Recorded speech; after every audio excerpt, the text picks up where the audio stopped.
ದ್ವಿತೀಯ PUC ರಾಜ್ಯಶಾಸ್ತ್ರ ವಿಷಯದ ಮೂರನೆಯ ಅಧ್ಯಾಯ ಭಾರತದಲ್ಲಿ ಆಡಳಿತ ಯಂತ್ರ administrative machinery in India administrative machinery in India ಅಂತಕ್ಕಂಥ ಒಂದು ಅಧ್ಯಾಯವನ್ನು ಆರಂಭ ಮಾಡ್ತಾ ಇದ್ದೀವಿ. ಏನು ಆಡಳಿತ ಅಂತಂದರೆ ಏನು? ಇಂಗ್ಲೀಷ್ನಲ್ಲಿ ಆಡಳಿತ ಅಂತ ಕನ್ನಡದಲ್ಲಿ ಏನಂತ ಕರಿತೀವಿ, ಇದನ್ನು ಇಂಗ್ಲೀಷ್ನಲ್ಲಿ ಅಡ್ಮಿನಿಸ್ಟ್ರೇಷನ್ ಅಂತೇಳಿ ಕರೀತಾರೆ ಅಂತ ಒಂದು ಶಬ್ದ ಇದೆ. ಈ ಅಡ್ಮಿನಿಸ್ಟ್ರೇಷನ್ ಅಂತಕ್ಕಂಥ ಶಬ್ದ ಲ್ಯಾಟಿನ್ ಭಾಷೆಯ ಆಡ್ ಮತ್ತು ಮಿನಿಸ್ಟ್ರೇಟ್ ಅಂತಕ್ಕಂಥ ಎರಡು ಪದಗಳಿಂದ ಬಂದಿದೆ. ಆಡ್ ಎಂದರೆ ಸಾರ್ವಜನಿಕ, ಮಿನಿಸ್ಟ್ರೇಟ್ ಎಂದರೆ ಸೇವೆ. ಆಡ್ ಎಂದರೆ ಸಾರ್ವಜನಿಕ, ಮಿನಿಸ್ಟ್ರೇಟ್ ಎಂದರೆ ಸೇವೆ ಅನ್ನುವ ಅರ್ಥಗಳು ಬರ್ತವೆ. ಅಂದರೆ ಸಾರ್ವಜನಿಕ ಸೇವೆ, ನಾಗರಿಕ ಸೇವೆ ಅಂತಲೂ ಕೂಡ ನಾವು ಅದನ್ನು ಕರಿಬಹುದಾಗಿದೆ.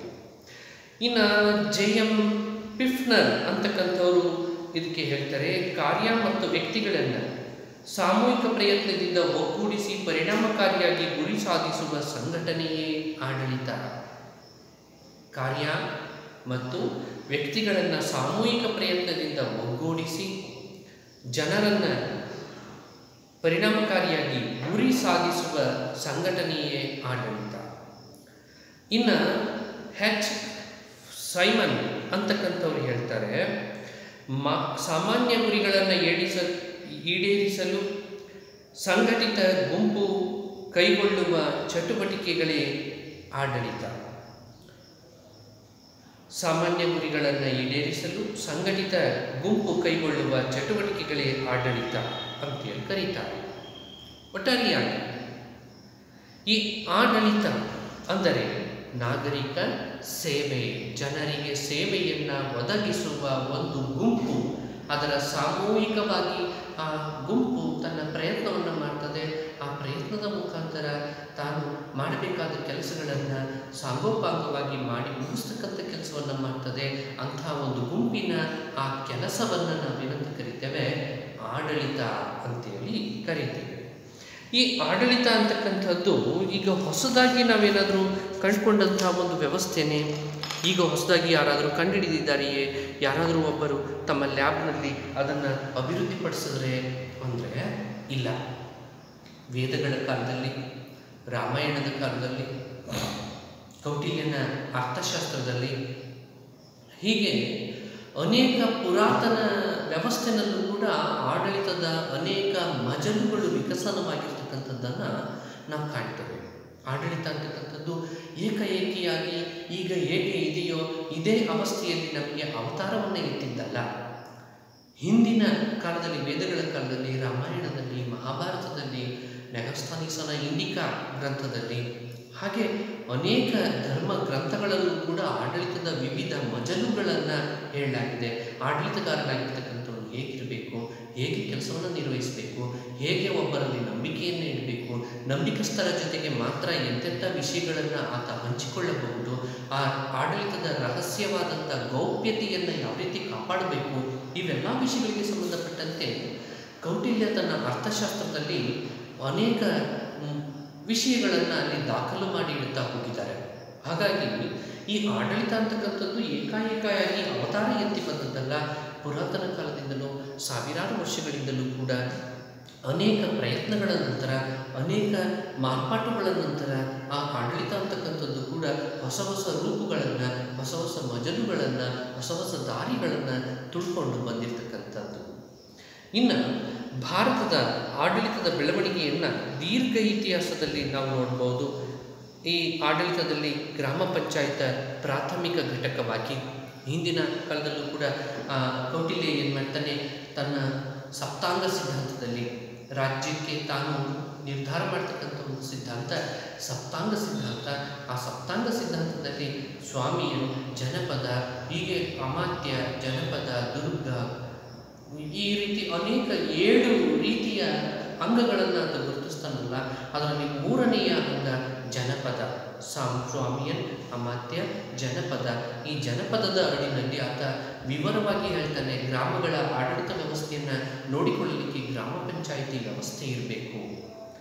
ಅಲ್ಲಿಯೇ ಆಡಳಿತದ ಅನೇಕ ಮೂಲಗಳನ್ನು ನಾವು ಅಲ್ಲಿಂದಲೇ ನಾವು ಕಾಣಲಿಕ್ಕೆ ಸಾಧ್ಯತೆ ಇದೆ. ಇನ್ನು ಸಮಕಾಲೀನ ಆಡಳಿತಾತ್ಮಕ ವ್ಯವಸ್ಥೆಯನ್ನು ವಿಭಿನ್ನ ಚಿಂತನೆಗಳು, ಗುರಿಗಳು, ಸ್ವರೂಪಗಳು, ಪಾತ್ರಗಳು ಮತ್ತು ಅವತ್ತಿನ ಕಾಲಕ್ಕೆ ಚಿಕ್ಕ ಚಿಕ್ಕ ರಾಜ್ಯಗಳು ಇದ್ವು.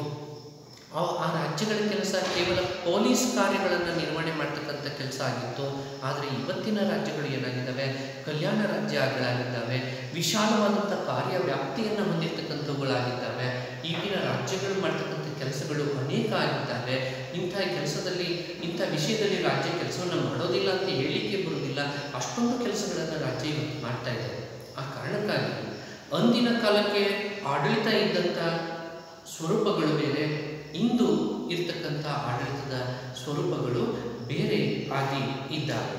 ಇದರ ಜೊತೆಗೆ ಕೈಗಾರಿಕಾ ಕ್ರಾಂತಿ, ತಾಂತ್ರಿಕ ಪ್ರಗತಿ, ಜನಸಂಖ್ಯಾ ಬೆಳವಣಿಗೆ ಮತ್ತು ಜನರ ಉನ್ನತಿಗಾಗಿ ಕಲ್ಯಾಣ ರಾಜ್ಯದ ಕಾರ್ಯಗಳು ಮತ್ತು ಚಟುವಟಿಕೆಗಳು ಏನು ಮಾಡಿದ್ವೋ ಆಡಳಿತಕ್ಕೆ ಎಲ್ಲಿಲ್ಲದ ಮಹತ್ವವನ್ನು ತಂದುಕೊಟ್ಟುವೋ, ಆಡಳಿತ ಅನ್ನುವ ವಿಷಯಕ್ಕೆ ಎಲ್ಲಿಲ್ಲದ ಒಂದು ಬೇಡಿಕೆಯೂ ಕೂಡ ಬಂತು.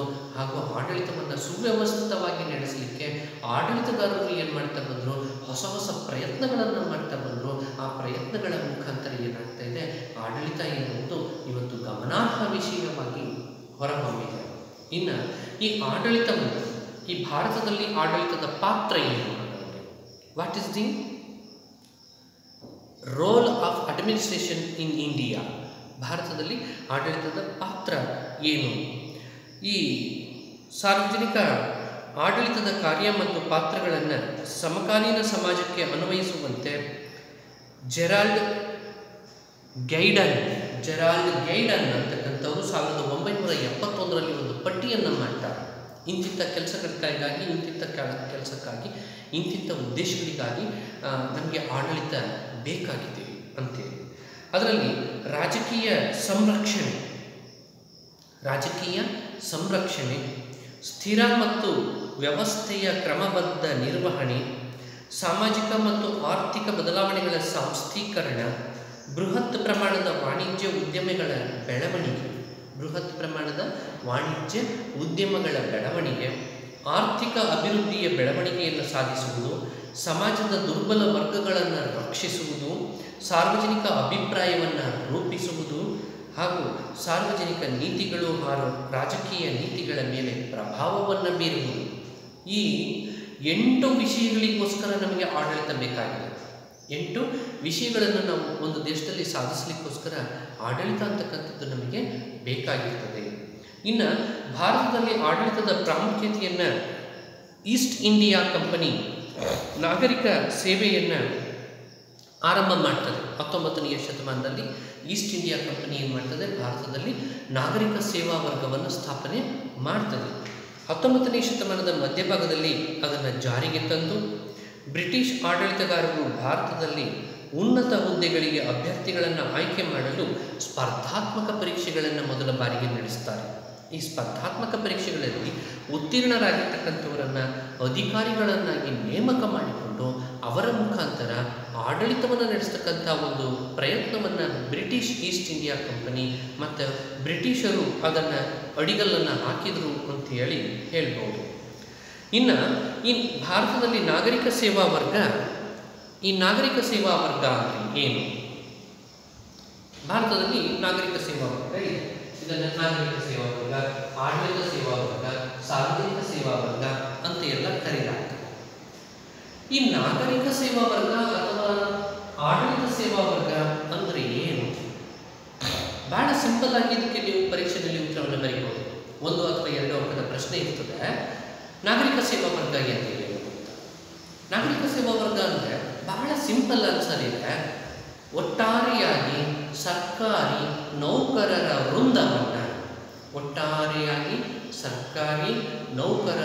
ವೃಂದವನ್ನು ಆಡಳಿತ ಸೇವಾ ವರ್ಗ ಎನ್ನುತ್ತಾರೆ, ನಾಗರಿಕ ಸೇವಾ ವರ್ಗ ಎನ್ನುತ್ತಾರೆ ಅಂತೇಳಿ ನೀವು ಬರೆದು ಬಿಡಬಹುದು.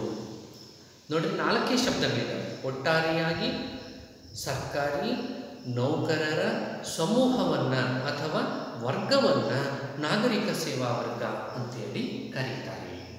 ಈ ನಾಗರಿಕ ಸೇವಾ ವರ್ಗದ ಪಾತ್ರ ಏನು? ಹಾಗಾದರೆ ಆಡಳಿತ ಭಾರತದ ಆಡಳಿತದ ವ್ಯವಸ್ಥೆಯಲ್ಲಿ ನಾಗರಿಕ ಸೇವಾ ವರ್ಗದ ಒಂದು ಪಾತ್ರ ಏನು? ಹಾಗಾದರೆ ಈ ನಾಗರಿಕ ಸೇವಾ ವರ್ಗ ಒಂದು ಶಾಶ್ವತ ಕಾರ್ಯಾಂಗವಾಗಿ ಕೆಲಸವನ್ನು ಮಾಡ್ತದೆ. ಅದೊಂದು ಶಾಶ್ವತ ಕಾರ್ಯಾಂಗ. ಹಾಗಿದ್ದ ಶಾಶ್ವತ ಕಾರ್ಯಾಂಗ ಇದೆ ಎಂದ ಮೇಲೆ ರಾಜಕೀಯ ಕಾರ್ಯಾಂಗ, ಅಶಾಶ್ವತ ಕಾರ್ಯಾಂಗವೂ ಕೂಡ ಇದೆಯೇ? ಇದೆ. ಅಶಾಶ್ವತ ಕಾರ್ಯಾಂಗವೂ ಕೂಡ ನಮ್ಮ ಭಾರತದಲ್ಲಿ ಇದೆ. ಈಗ ಅದನ್ನು ನೋಡೋಣ. ಒಂದು ಶಾಶ್ವತ ಕಾರ್ಯಾಂಗ, ಇನ್ನೊಂದು ಅಶಾಶ್ವತ ಕಾರ್ಯಾಂಗ. ಯಾವುದಾದ್ರೂ ಒಂದು ಇಲಾಖೆಯನ್ನು ನಾವಿಲ್ಲಿ ಚರ್ಚೆಗೆ ಎತ್ಕೊಂಡ್ಬಿಟ್ರೆ ಆ ಇಲಾಖೆಯ ರೂಪುರೇಷೆಗಳಲ್ಲಿ ನಮಗೆ ಗೊತ್ತಾಗ್ಬಿಡ್ತದೆ ಶಾಶ್ವತ ಕಾರ್ಯಾಂಗ ಯಾರು, ಅಶಾಶ್ವತ ಕಾರ್ಯಾಂಗ ಯಾರು ಅಂತೇಳಿ. ಒಂದು ಇಲಾಖೆ ಇಟ್ಕೊಂಡು ಈಗ ಪ್ರಧಾನಮಂತ್ರಿಗಳ ಒಂದು ಕಚೇರಿ, ಅದನ್ನು ಪ್ರೈಮ್ ಮಿನಿಸ್ಟರ್ಸ್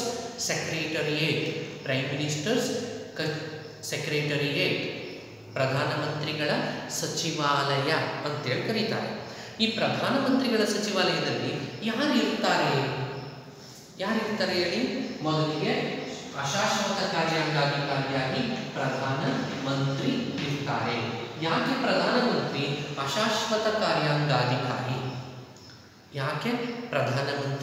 ಅಶಾಶ್ವತ ಕಾರ್ಯಾಂಗಾಧಿಕಾರಿ? ಏಕೆಂದರೆ ಪ್ರಧಾನಮಂತ್ರಿಯ ಹುದ್ದೆಯು 5 ವರ್ಷಗಳ ಅವಧಿಗೆ ಆಯ್ಕೆಯಾಗಿ ಬಂದಿರತಕ್ಕಂಥದ್ದು. ಚುನಾವಣೆಯಲ್ಲಿ ಆಯ್ಕೆಯಾಗಿ ಬಂದಿರತಕ್ಕಂಥವರು ಎಷ್ಟು ದಿವಸ ಆ ಕೆಲಸದಲ್ಲಿ ಕೂತ್ಕೊಳ್ತಾರೆ, ಎಷ್ಟು ದಿವಸ ಆ ಕುರ್ಚಿಯಲ್ಲಿ ಇರ್ತಾರೆ? ಅವರು ಬಾಳ ಮಾಡಿ 5 ವರ್ಷಗಳು ಮಾತ್ರ. ಅದಕ್ಕಿಂತಲೂ ಮುಂಚಿತವಾಗಿ ಬಹುಮತವನ್ನು ಕಳ್ಕೊಂಡ್ರೆ, ಯಾವಾಗ ಬಹುಮತವನ್ನು ಕಳ್ಕೊಳ್ತಾರೋ ಆವಾಗಲೇ ಅವರು ಆ ಸ್ಥಾನದಿಂದ ನಿರ್ಗಮಿಸಬೇಕಾಗುತ್ತದೆ. ಆ ಕಾರಣಕ್ಕಾಗಿ ಅದನ್ನು ಅಶಾಶ್ವತ ಕಾರ್ಯಾಂಗ ಅಂತ ಕರೀತಾರೆ. ಅಥವಾ ಅದಕ್ಕೆ ಇನ್ನೊಂದು ಹೆಸರು ಇದೆ, ರಾಜಕೀಯ ಕಾರ್ಯಾಂಗ ಅಂತಲೂ ಕೂಡ ಅದನ್ನು ಕರೀತಾರೆ. ಅಶಾಶ್ವತ ಕಾರ್ಯಾಂಗ ಮತ್ತು ರಾಜಕೀಯ ಕಾರ್ಯಾಂಗ ಅಂತ ಹೇಳಿ ಅದನ್ನು ಕರೀತಾರೆ. ಏಕೆಂದರೆ ಅವರು ಚುನಾವಣೆಯಲ್ಲಿ ನಿರ್ದಿಷ್ಟ ಅವಧಿಗೆ ಆಯ್ಕೆಯಾಗಿ ಬಂದಂಥವರು. ಆ ಸಮಯವೂ ಅವಧಿಯು ಮುಗಿದ ಕೂಡಲೇ ಆ ಸ್ಥಾನದಿಂದ ನಿರ್ಗಮಿಸುವಂಥವರು.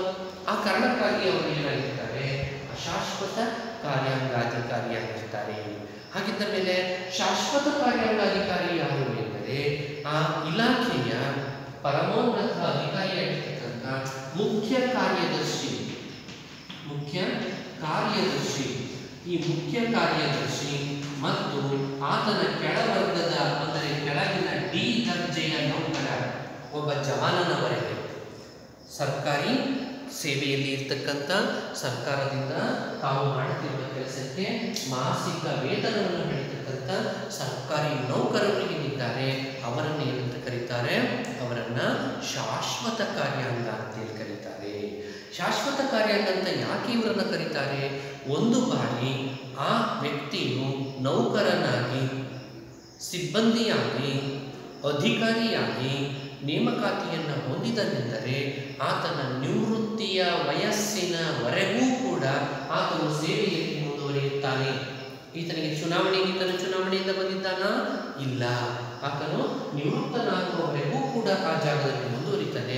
ಆ ಕಾರಣಕ್ಕಾಗಿ ನಾಗರಿಕ ಸೇವಾ ವರ್ಗವನ್ನು ಶಾಶ್ವತ ಕಾರ್ಯಾಂಗ ಅಂತೇಳಿ ಕರೀತಾರೆ. ಇನ್ನೂ ಒಂದು ಹೆಸರು ಕೂಡ ಇದೆ ನಾಗರಿಕ ಸೇವಾ ವರ್ಗಕ್ಕೆ. ಯಾವುದು? ಸರ್ಕಾರದ 4ನೆಯ ಅಂಗ. ಪ್ರಶ್ನೆ ಹೀಗೂ ಕೂಡ ಇರ್ತದೆ ಪರೀಕ್ಷೆಯಲ್ಲಿ. ಸರ್ಕಾರದ 4ನೆಯ ಅಂಗ ಯಾವುದು? ಸರ್ಕಾರದ 4ನೆಯ ಅಂಗ ಯಾವುದಾಗಿರ್ತದೆ? ನಾಗರಿಕ ಸೇವಾ ವರ್ಗ ಸರ್ಕಾರದ 4ನೆಯ ಅಂಗ ಆಗಿರ್ತದೆ. ಹೆಂಗೆ? ಶಾಸಕಾಂಗ ಮೊದಲನೇದು, ಕಾರ್ಯಾಂಗ ಎರಡನೇದು, ಮೂರನೇದು ನ್ಯಾಯಾಂಗ, 4ನೇದು ಯಾವುದು? ನಾಗರಿಕ ಸೇವಾ ವರ್ಗ. ಈ ನಾಗರಿಕ ಸೇವಾ ವರ್ಗವನ್ನು ಸರ್ಕಾರದ 4ನೆಯ ಅಂಗ ಅಂತಲೂ ಕೂಡ ಕರೀತಾರೆ. ಹೀಗೆ ಒಂದು ಶಾಶ್ವತ ಕಾರ್ಯಾಂಗವು ಮತ್ತೊಂದು ರಾಜಕೀಯ ಕಾರ್ಯಾಂಗ ಅಥವಾ ಅಶಾಶ್ವತ ಕಾರ್ಯಾಂಗ, ಈ 2 ರೀತಿಯ ಕಾರ್ಯಾಂಗಗಳು ಇರುತ್ತವೆ. ಪ್ರಧಾನಮಂತ್ರಿಗಳು ನೀಡತಕ್ಕಂಥ ಆದೇಶಗಳನ್ನು ಸ್ವೀಕರಿಸಿ ಅವುಗಳನ್ನು ಆಡಳಿತದಲ್ಲಿ ಜಾರಿಗೊಳಿಸುವ ಕೆಲಸಗಳನ್ನು ಮಾಡ್ಕೊಂಡು ಹೋಗ್ತಕ್ಕಂಥವ್ರು ಯಾರಾಗಿರ್ತಾರೆ? ನಾಗರಿಕ ಸೇವಾ ವರ್ಗವಾಗಿರ್ತದೆ. ನಾಗರಿಕ ಸೇವಾ ವರ್ಗವಾಗಿರುತ್ತದೆ. ಈ ನಾಗರಿಕ ಸೇವಾ ವರ್ಗದಲ್ಲಿ ಪರಮೋನ್ನತ ಅಧಿಕಾರಿ ಯಾರಾಗಿರ್ತಾರೆ? ನಾಗರಿಕ ಸೇವಾ ವರ್ಗದಲ್ಲಿ ಪರಮೋನ್ನತ ಅಧಿಕಾರಿಯು ಮುಖ್ಯ ಕಾರ್ಯದರ್ಶಿಯಾಗಿದ್ದು ಕೆಳದರ್ಜೆಯ ನೌಕರನು, ಆ ಇಲಾಖೆಯ ಅತಿ ಕೆಳದರ್ಜೆಯ ನೌಕರನು ಒಬ್ಬ ಜವಾನನವರೆಗೆ ಇರ್ತಕ್ಕಂಥ ಒಂದಿಡೀ ಸಮೂಹವನ್ನ ಏನಂತ ಕರೀತಾರೆ? ನಾಗರಿಕ ಸೇವಾ ವರ್ಗ ಅಂತ ಹೇಳಿ ಕರೀತಾರೆ. ಈ ನಾಗರಿಕ ಸೇವಾ ವರ್ಗ ರಾಜಕೀಯ ಕಾರ್ಯಾಂಗದ ಅಧೀನದಲ್ಲಿ ಇರ್ತದೆ. ಪ್ರಧಾನಮಂತ್ರಿ ಹೇಳಿದಂತೆ ಕೆಲಸವನ್ನ ಮುಖ್ಯ ಕಾರ್ಯದರ್ಶಿಯು ಮಾಡಿಕೊಂಡು ಹೋಗ್ತಾನೆ. ಆತನ ಕೆಳಗಿರುವ ಕಾರ್ಯದರ್ಶಿಗಳು, ಅಧೀನ ಕಾರ್ಯದರ್ಶಿಗಳು, ಅಪರ ಕಾರ್ಯದರ್ಶಿಗಳು, ನಿರ್ದೇಶಕರು ಇವರೆಲ್ಲರೂ ಕೂಡ ಏನಾಗಿರ್ತಾರೆ? ಜಂಟಿ ನಿರ್ದೇಶಕರು, ಸಹಾಯಕ ನಿರ್ದೇಶಕರು, ಉಪನಿರ್ದೇಶಕರು ಇವರೆಲ್ಲರೂ ಕೂಡ ಯಾರ ಆದೇಶಗಳನ್ನು ಪಾಲಿಸುತ್ತಾರೆ? ರಾಜಕೀಯ ಕಾರ್ಯಾಂಗಾಧಿಕಾರಿಯಾಗಿರುವ ಪ್ರಧಾನಮಂತ್ರಿಯ ಆದೇಶಗಳನ್ನು ಪಾಲನೆ ಮಾಡ್ತಾರೆ. ಕರ್ನಾಟಕದಲ್ಲಿ ಆದರೆ ಮುಖ್ಯಮಂತ್ರಿಯ ಆದೇಶಗಳನ್ನು ಅವರೇನು ಮಾಡ್ತಾರೆ? ಪಾಲನೆಯನ್ನು ಮಾಡ್ತಾರೆ. ಅಂಥ ಒಂದು ಸಮೂಹವನ್ನು ನಾಗರಿಕ ಸೇವಾ ವರ್ಗ ಅಂತ ಹೇಳಿ ಕರೀತಾರೆ. ಅಂಥ ಒಂದು ಸೇವಾ ವರ್ಗವನ್ನು ನಾಗರಿಕ ಸೇವಾ ವರ್ಗ ಅಂತ ಹೇಳಿ ಕರೀತಾರೆ. ಒಂದು ವೇಳೆ ನಾಗರಿಕ ಸೇವಾ ವರ್ಗ ಇರದಿದ್ದರೆ, ಒಂದು ವೇಳೆ ನಾಗರಿಕ ಸೇವಾ ವರ್ಗ ಇರದಿದ್ದರೆ ಆಡಳಿತವನ್ನು ನಡೆಸಲಿಕ್ಕೆ ಸಾಧ್ಯ ಆಗೋದೇ ಇಲ್ಲ. ಸರ್ಕಾರಕ್ಕೆ ಆಡಳಿತವನ್ನು ನಡೆಸಲಿಕ್ಕೆ ಸಾಧ್ಯ ಆಗೋದೇ ಇಲ್ಲ. ಅಂಥ ಒಂದು ನಾಗರಿಕ ಸೇವಾ ವರ್ಗ ಕೆಲವೊಂದಿಷ್ಟು ಲಕ್ಷಣಗಳನ್ನು ಹೊಂದಿದೆ. ಆ ನಾಗರಿಕ ಸೇವಾ ವರ್ಗದ ಲಕ್ಷಣಗಳು ಅಂತೇಳಿ ನಾವು ಅದನ್ನು ಕರಿತೇವೆ. 9 ಲಕ್ಷಣಗಳನ್ನು ಆ ನಾಗರಿಕ ಸೇವಾ ವರ್ಗ ಹೊಂದಿದೆ. ಒಂದನೇದು ವೃತ್ತಿನಿರತ ವರ್ಗ, ಅಧಿಕಾರ ಶ್ರೇಣಿ ಪದ್ಧತಿ, ರಾಜಕೀಯ ತಾರತಮ್ಯ, ಅನಾಮಧೇಯತೆ, ನಿಷ್ಪಕ್ಷಪಾತತೆ, ಸೇವಾ ಮನೋಭಾವ, ಕಾಯಂ ಅಥವಾ ಶಾಶ್ವತ ವರ್ಗ, ಕಾನೂನಿನ ಮಿತಿ ಮತ್ತು ವಿಶೇಷ ತರಬೇತಿ. ಇನ್ನು ಇದರಲ್ಲಿ ಮೊದಲಿನ ವೃತ್ತಿನಿರತ ವರ್ಗ. ಈ ನಾಗರಿಕ ಸೇವಾ ವರ್ಗವು ಕೌಶಲ್ಯತೆಯನ್ನು ಮೈಗೂಡಿಸಿಕೊಂಡಿರುವ, ಕೌಶಲ್ಯವನ್ನು ಹೊಂದಿರತಕ್ಕಂಥ, ಕಾಯಂ ಆದ ಮತ್ತು ಸಂಭಾವನೆ ಪಡೆಯುವ ಅಧಿಕಾರಿಗಳ ವೃತ್ತಿಪರ ಸಮೂಹದಿಂದ ಕೂಡಿರ್ತವೆ. ಅವರು ತಾವು ಮಾಡ್ತಕ್ಕಂಥ ಕೆಲಸಕ್ಕೆ ವೇತನವನ್ನು ಪಡೀತಾರೆ. ತಾವು ಮಾಡಬೇಕಾಗಿರುವ ಕೆಲಸಕ್ಕೆ ಬೇಕಾಗಿರತಕ್ಕಂಥ ಕೌಶಲ್ಯತೆಯನ್ನು ಮೈಗೂಡಿಸಿಕೊಂಡಿರ್ತಾರೆ. ಮತ್ತು ಅಧಿಕಾರಿಗಳ ವೃತ್ತಿನಿರತ, ಅವ್ರ ಕೆಲಸನೇ ಅದು, ಆ ಕೆಲಸಗಳನ್ನು ನಿರ್ವಹಿಸ್ಕೊಂಡು ಹೋಗ್ತಕ್ಕಂಥ, ಪ್ರತಿದಿನವೂ ಕೂಡ ಬರ್ತಕ್ಕಂಥ ಎಲ್ಲ ಕೆಲಸಗಳನ್ನು ನಿಭಾಯಿಸ್ಕೊಂಡು ಹೋಗ್ತಕ್ಕಂಥದ್ದೇ ಅವರ ಕೆಲಸ. ಆದ್ದರಿಂದ ಆ ಹರ್ಬರ್ಟ್ ಫೈನರ್ ಅಂತಕ್ಕಂಥವ್ರು ಹೇಳ್ತಾರೆ, ಕಾಯಂ ಉದ್ಯೋಗ ಹೊಂದಿರುವ, ಸಂಭಾವನೆ ಪಡೆಯುವ, ಕೌಶಲ್ಯವುಳ್ಳ ವ್ಯಕ್ತಿನಿರತ ಅಧಿಕಾರಿಗಳ ಸಮುದಾಯವೇ ನಾಗರಿಕ ವರ್ಗ. ಸಮುದಾಯವೇ ನಾಗರಿಕ ವರ್ಗ ಅಂತೇಳಿ ಕರೀತಾರೆ. ಹೀಗೆ ನೀವು 3-4 ರೀತಿಯಲ್ಲಿ ಈ ನಾಗರಿಕ ಸೇವಾ ವರ್ಗ ಅಂತ ಹೇಳುವ ಒಂದು ಸೂತ್ರವನ್ನು ಬರೀಬಹುದು. ನಾನು ಸುಲಭವಾದಂಥ 2 ವಿಷಯಗಳನ್ನು ಹೇಳ್ಕೊಟ್ಬಿಟ್ಟಿದ್ದೀನಿ, 2 ರೀತಿಯ ಉತ್ತರಗಳನ್ನು ಹೇಳ್ಬಿಟ್ಟಿದ್ದೀನಿ. ಎಲ್ಲಕ್ಕಿಂತಲೂ ಭಾಳಷ್ಟು ಇಂಪಾರ್ಟೆಂಟು, ಭಾಳಷ್ಟು ಸುಲಭ ಅಂತಂದ್ರೇನು, ಒಟ್ಟಾರೆಯಾಗಿ ಸರ್ಕಾರಿ ನೌಕರರ ಸಮೂಹವನ್ನು ನಾಗರಿಕ ಸೇವಾ ವರ್ಗ ಅಂತೇಳಿ ಕರೀತೇವೆ. ಇನ್ನು ಈ ವೃತ್ತಿನಿರತ ವರ್ಗ ಆದಮೇಲೆ ಎರಡನೇದಾಗಿ ಬರ್ತಕ್ಕಂಥದ್ದು ಅಧಿಕಾರ ಶ್ರೇಣಿ ಪದ್ಧತಿ. ನಾಗರಿಕ ಸೇವಾ ವರ್ಗದಲ್ಲಿ ಅಧಿಕಾರ ಶ್ರೇಣಿ ಪದ್ಧತಿ ಇರ್ತದೆ. ಏನಿದು ಅಧಿಕಾರ ಶ್ರೇಣಿ ಪದ್ಧತಿ ಅಂದರೆ, ಈ ಆಡಳಿತ ಸೇವಾ ವರ್ಗದಲ್ಲಿ ಮೇಲಿನ ಅಧಿಕಾರಿ, ಒಬ್ಬ ಮೇಲಿನ ಅಧಿಕಾರಿಯು ತನ್ನ ಕೆಳಗಿನ ಅಧಿಕಾರಿಗಳಿಗೆ, ಅವರು ಅವರ ಕೆಳಗಿನ ಅಧಿಕಾರಿಗಳಿಗೆ, ಅವರು ಅವರ ಕೆಳಗಿನ ಅಧಿಕಾರಿಗಳಿಗೆ ಏನನ್ನ ಆದೇಶಗಳನ್ನು ನೀಡುವ ಮತ್ತು ಕೆಲಸಗಳನ್ನು ನಿಭಾಯಿಸುವ, ಆದೇಶಗಳನ್ನು ನೀಡುವ ಮತ್ತು ಕೆಲಸಗಳನ್ನು ನಿಭಾಯಿಸುವ ಕೆಲಸವನ್ನು ನಿರ್ವಹಿಸ್ತಾ ಹೋಗ್ತಾರೆ. ಹೇಗೆ ಅಂತಂದರೆ, ಮುಖ್ಯ ಕಾರ್ಯದರ್ಶಿ ಒಬ್ಬನೇ ಇರ್ತಾನೆ, ಆತನ ಕೈ ಕೆಳಗೆ ಬೇರೆ ಬೇರೆ ಕಾರ್ಯದರ್ಶಿಗಳು ಮತ್ತು ಜಂಟಿ ಕಾರ್ಯದರ್ಶಿಗಳು, ಮೊದಲಿಗೆ ಬರ್ತಕ್ಕಂಥ ಮುಖ್ಯ ಕಾರ್ಯದರ್ಶಿಯ ಕೆಳಗೆ ಕಾರ್ಯದರ್ಶಿಯ ಕೆಳಗೆ ಉಪ ಕಾರ್ಯದರ್ಶಿ, ಜಂಟಿ ಕಾರ್ಯದರ್ಶಿ, ಅಪರ ಕಾರ್ಯದರ್ಶಿ, ನಿರ್ದೇಶಕ, ಸಹ ನಿರ್ದೇಶಕ, ಜಂಟಿ ನಿರ್ದೇಶಕ, ಇವೆಲ್ಲ ಆದಮೇಲೆ ಕಚೇರಿ ಅಧೀಕ್ಷಕ, ಆಮೇಲೆ ಗುಮಾಸ್ತನಾದ್ಮೇಲೆ ಅಟೆಂಡರ್, ಜಾಡಮಾಲಿ. ಹೀಗೆ ಮೇಲ್ವರ್ಗದಲ್ಲಿ ಒಬ್ಬ ವ್ಯಕ್ತಿ ಇರ್ತಾನೆ. ಮೇಲೆ ಒಬ್ಬನೇ ಒಬ್ಬ ವ್ಯಕ್ತಿ ಇರ್ತಾನೆ, ಆತ ಮುಖ್ಯ ಕಾರ್ಯದರ್ಶಿ ಆಗಿರ್ತಾನೆ. ಕೆಳಕ್ಕೆ ಹೋದಂತೆಲ್ಲ ಕಾರ್ಯದರ್ಶಿಗಳ ಸಂಖ್ಯೆ ಜಾಸ್ತಿ ಆಗ್ತದೆ. ಉಪ ಕಾರ್ಯದರ್ಶಿಗಳ, ಜಂಟಿ ಕಾರ್ಯದರ್ಶಿಗಳ, ಅಪರ ಕಾರ್ಯದರ್ಶಿಗಳ ಅವರೆಲ್ಲರ ಸಂಖ್ಯೆಗಳು ಜಾಸ್ತಿ ಆಗ್ತಾ ಹೋಗ್ತವೆ. ಒಬ್ಬೊಬ್ಬ ಮುಖ್ಯ ಕಾರ್ಯದರ್ಶಿಯ ಕೆಳಗೆ 50ರಿಂದ 60 ಜನ ಕಾರ್ಯದರ್ಶಿಗಳು ಬರ್ತಾರೆ. ಒಬ್ಬೊಬ್ಬ ಕಾರ್ಯದರ್ಶಿಯ ಕೆಳಗೆ 3ರಿಂದ 4, 5 ಜನ ಜಂಟಿ ಕಾರ್ಯದರ್ಶಿಗಳು, ಅಪರ ಕಾರ್ಯದರ್ಶಿಗಳು, ಈ ಉಪ ಕಾರ್ಯದರ್ಶಿಗಳು ಹೀಗೆ ಜಾಸ್ತಿ ಆಗ್ತಾ ಹೋಗ್ತಾರೆ. ಮೇಲ್ವರ್ಗದಲ್ಲಿ ಇರ್ತಕ್ಕಂಥ ಒಬ್ಬನೇ ಕೆಳವರ್ಗಕ್ಕೆ ಹೋಗೋಷ್ಟೊತ್ತಿಗೆ ಇದು ಸಾವಿರಾರು ಸಂಖ್ಯೆಯಲ್ಲಿ ಜಾಸ್ತಿ ಆಗ್ತಾ ಹೋಗ್ತದೆ. ಇದನ್ನ ಏನಂತ ಕರೀತೇವೆ? ಅಧಿಕಾರ ಶ್ರೇಣಿ ಪದ್ಧತಿ. ಅಧಿಕಾರ ಶ್ರೇಣಿ ಪದ್ಧತಿ ಅಂತೇಳಿ ಕರೀತೇವೆ. ಇಂಥ ಅಧಿಕಾರ ಶ್ರೇಣಿ ಪದ್ಧತಿ ಈ ನಾಗರಿಕ ಸೇವಾ ವರ್ಗದಲ್ಲಿ ಇರ್ತದೆ. ಎಲ್ಲ ರೀತಿಯ ಈ ನಾಗರಿಕ ಸೇವಾ ವರ್ಗದ ಸಿಬ್ಬಂದಿಗಳು ತನ್ನ ಮೇಲಿನ ಅಧಿಕಾರಿಗಳ ಆದೇಶಗಳನ್ನು ಪಾಲನೆಯನ್ನು ಮಾಡತಕ್ಕಂಥ ಅಧಿಕಾರಿಗಳು ಆಗಿರ್ತಾರೆ. ಇದಾದಮೇಲೆ ರಾಜಕೀಯ ತಾಟಸ್ಥ್ಯ.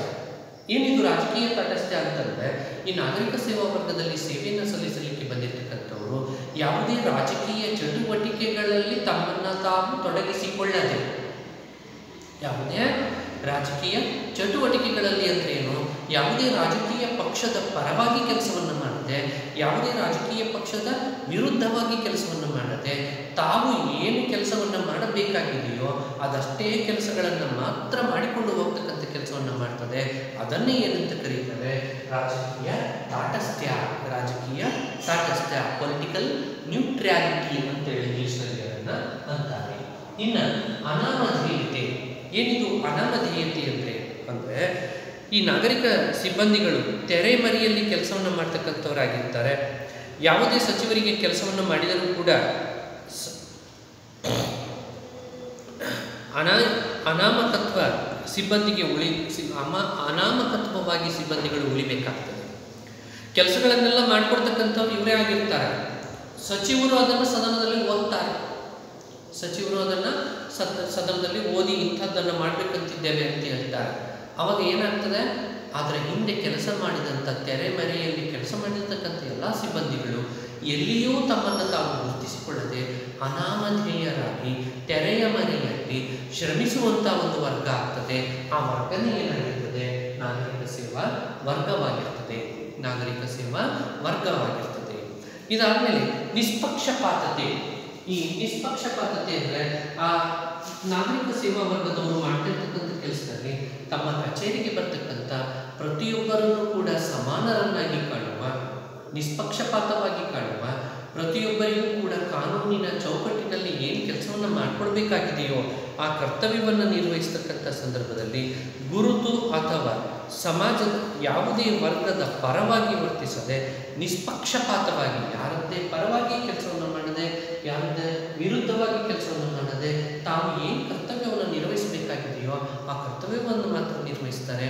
ಹಾಗಾಗಿ ಅವರು ನಿಷ್ಪಕ್ಷಪಾತತೆಯನ್ನು ಹೊಂದಿರ್ತಾರೆ. ಇನ್ನು ಸೇವಾ ಮನೋಭಾವನೆ. ಅವರಲ್ಲಿ ಸೇವಾ ಮನೋಭಾವನೆ ಇರ್ತದೆ. ನಾವು ಬಂದಿರತಕ್ಕಂಥದ್ದು ಏನು ಮಾಡಲಿಕ್ಕಾಗಿ? ನಾಗರಿಕರಿಗೆ ಸೇವೆಯನ್ನು ಸಲ್ಲಿಸಲಿಕ್ಕಾಗಿ. ನಾಗರಿಕರಿಗೆ ಸೇವೆಯನ್ನು ಸಲ್ಲಿಸಲಿಕ್ಕಾಗಿ ಸಾರ್ವಜನಿಕ ಸೇವಾ ವರ್ಗ, ನಾಗರಿಕ ಸೇವಾ ವರ್ಗ, ಆಡಳಿತ ಸೇವಾ ವರ್ಗ ಅಂತೇಳಿ ಆ ವರ್ಗಕ್ಕೆ 3 ಹೆಸರುಗಳು ಇದ್ದಾವಲ್ಲ, ಆ 3 ಹೆಸರುಗಳಲ್ಲಿ ಸೇವಾ ಎನ್ನುವ ಶಬ್ದ ಇದೆ. ಅಂದರೆ ನಾಗರಿಕರಿಗೆ ಸೇವೆಯನ್ನು ಸಲ್ಲಿಸಲಿಕ್ಕಾಗಿ ಬಂದಿರತಕ್ಕಂಥ ವರ್ಗ, ಆಡಳಿತಕ್ಕೆ ಸೇವೆಯನ್ನು ಸಲ್ಲಿಸಲಿಕ್ಕಾಗಿ ಬಂದಿರತಕ್ಕಂಥ ವರ್ಗ. ಆ ವರ್ಗದ ಕೆಲಸ ಏನು? ಸೇವಾ ಮನೋಭಾವನೆಯಿಂದ ಕೆಲಸವನ್ನು ಮಾಡ್ತಕ್ಕಂಥದ್ದು. ಒಬ್ಬ ವೆಟರ್ನರಿ ಡಾಕ್ಟರ್ನ ನೀವು ನೋಡ್ರಿ, ಒಬ್ಬ ಹ್ಯೂಮನ್ ಡಾಕ್ಟರ್ನ ನೀವು ನೋಡ್ರಿ. ಅವರು ಆ ಗಾಯಗಳನ್ನು ಮುಟ್ಟಿ ಶುಶ್ರೂಷೆ ಮಾಡುವ, ಔಷಧಿಗಳನ್ನು ಹಚ್ಚುವ, ಆ ಜಾನುವಾರುಗಳಿಗೆ ಔಷಧಿಗಳನ್ನು ಹಚ್ಚುವ, ಅದಕ್ಕೆ ಆಗಿರ್ತಕ್ಕಂಥ ಕಾಯಿಲೆಯನ್ನು ಕಂಡುಹಿಡಿಯುವಲ್ಲಿ ಅವರು ಎಷ್ಟು ಶ್ರಮವನ್ನು ವಹಿಸ್ತಾರೆ, ಎಷ್ಟು ತಮ್ಮ ಮನಸ್ಸನ್ನು ಕೇಂದ್ರೀಕರಿಸ್ತಾರೆ. ಅದೆಲ್ಲವೂ ಏನದು? ಅದು ಸೇವೆಯ ಮನೋಭಾವನೆಯಿಂದ ಮಾಡ್ತಕ್ಕಂಥ ಕೆಲಸ. ಅದೇ ರೀತಿಯಲ್ಲಿ ಯಾವುದೇ ಕಚೇರಿಯಲ್ಲಿ ಒಬ್ಬ ಗುಮಾಸ್ತನಾಗಿರ್ತಕ್ಕಂಥವನು ಬಡವರ್ಗದವರಿಗೆ, ದುರ್ಬಲ ವರ್ಗದವರು ಯಾವುದೇ ಸಹಾಯವನ್ನು, ಸರ್ಕಾರದ ಸಹಾಯವನ್ನು, ಇಲಾಖೆಯ ಸಹಾಯವನ್ನು ಕೇಳ್ಕೊಂಡು ಬಂದಾಗ ಅವರಿಗೆ ತನ್ನಿಂದ ಆದಷ್ಟು ಅನುಕೂಲಗಳನ್ನು ಮಾಡಿಕೊಡ್ತಕ್ಕಂಥ ಪ್ರಯತ್ನವನ್ನು ಏನು ಮಾಡ್ತಾರೆ? ಅದನ್ನು ಏನಂತ ಕರಿತೇವೆ? ಸೇವಾ ಮನೋಭಾವ ಅಂತೇಳಿ ಕರಿತೇವೆ.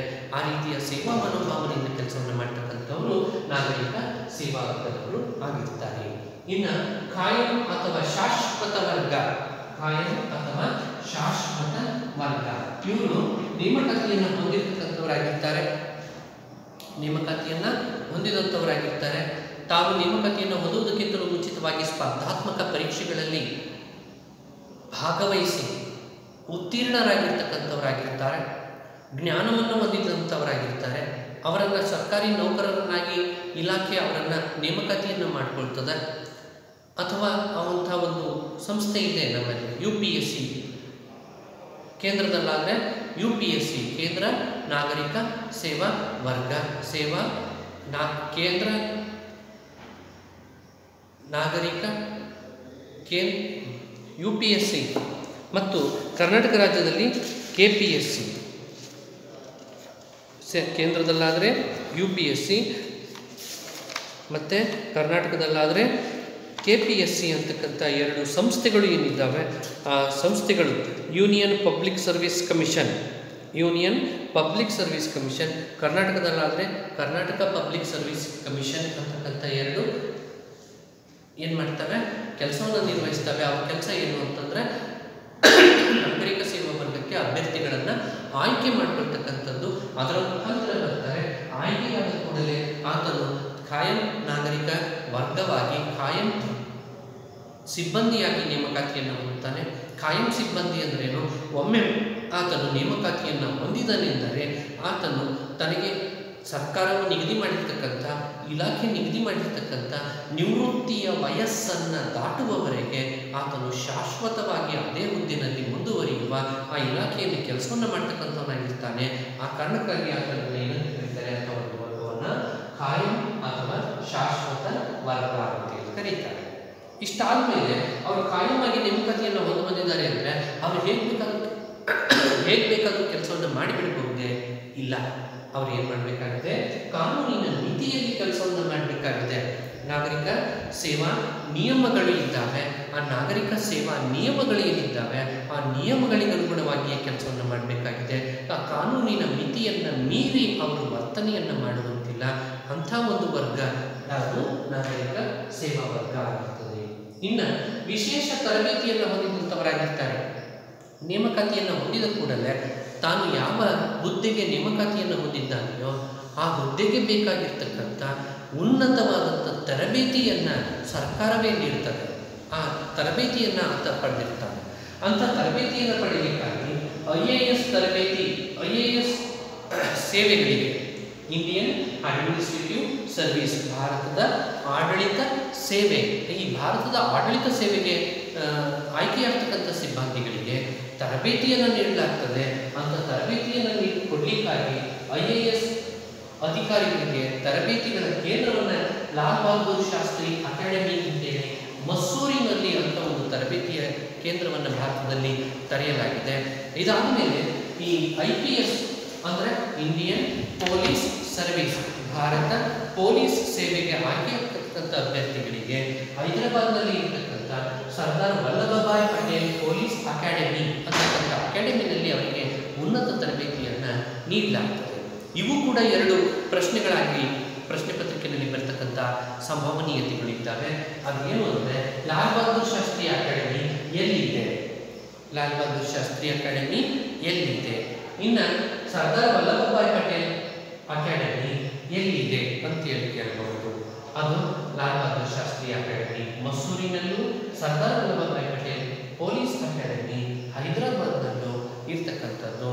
ಅದರ ಮುಖಾಂತರ ಈ ಎರಡು ಅಕಾಡೆಮಿಗಳು IAS ಅಂದರೆ ಭಾರತದ ಆಡಳಿತ ಸೇವಾ ವರ್ಗಕ್ಕೆ ತರಬೇತಿಯನ್ನು ನೀಡುವ ಮತ್ತು ಸರ್ದಾರ್ ವಲ್ಲಭಭಾಯ್ ಪಟೇಲ್ ಪೊಲೀಸ್ ಅಕಾಡೆಮಿ ಹೈದರಾಬಾದ್ನಲ್ಲಿದ್ದು ಪೊಲೀಸ್ ಅಧಿಕಾರಿಗಳಾಗಿ ನೇಮಕವಾಗುವ IPS ಅಂದರೆ ಇಂಡಿಯನ್ ಪೊಲೀಸ್ ಸರ್ವಿಸ್ಗೆ, ಭಾರತ ಪೊಲೀಸ್ ಸೇವೆಗೆ ಆಯ್ಕೆಯಾಗ್ತಕ್ಕಂಥ ಅಭ್ಯರ್ಥಿಗಳಿಗೆ ಉನ್ನತ ತರಬೇತಿಗಳನ್ನು ನೀಡತಕ್ಕಂಥ ಕೇಂದ್ರಗಳಾಗಿದ್ದಾವೆ.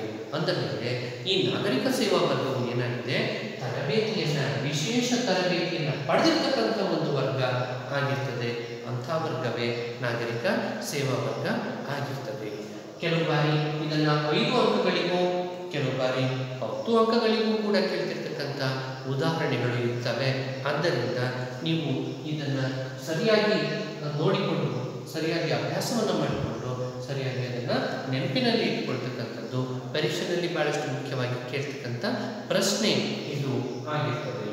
ಇನ್ನು ಮುಂದಿನ ತರಗತಿಯಲ್ಲಿ ಅಖಿಲ ಭಾರತ ಸೇವೆಗಳು, ಕೇಂದ್ರ ಸೇವೆಗಳು ಅಂತೇಳಿ ಬರ್ತವೆ. 3 ರೀತಿಯ ಸೇವೆಗಳು ಬರ್ತವೆ. ಅಖಿಲ ಭಾರತ ಸೇವೆಗಳು, ಕೇಂದ್ರ ಸೇವೆಗಳು, ರಾಜ್ಯ ಸೇವೆಗಳು ಅಂತೇಳಿ. All India services, central services ಮತ್ತು ಸ್ಟೇಟ್ ಸರ್ವೀಸಸ್ ಅಂತೇಳಿ ಕ್ರಮವಾಗಿ ಅವರನ್ನು ಕರೀತಾರೆ. ಮುಂದಿನ ತರಗತಿಯಲ್ಲಿ ಆ 3 ರೀತಿಯ ಸೇವೆಗಳು ಯಾವುವು ಎನ್ನುವುದನ್ನು ನೋಡೋಣ.